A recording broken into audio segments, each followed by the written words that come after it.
Here I've got Asus ROG Phone 2, and let me show you how to change text-to-speech language on the following device. So, at first you have to open the list of all apps, then find and select the settings. Now locate and open System, and here you will notice Languages and Input. Smoothly click on it, and here you will notice text-to-speech output at the bottom of the list, so select it now, and here you can smoothly change the language by tapping on Language.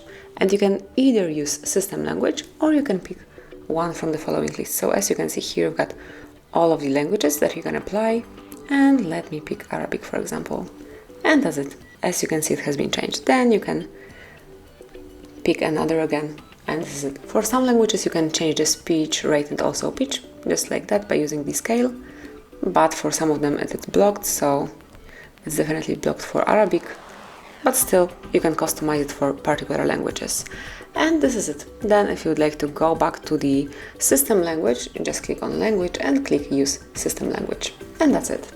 So basically this is it. This is how you can change text-to-speech language. Thank you for watching. Please subscribe our channel and leave the thumbs up.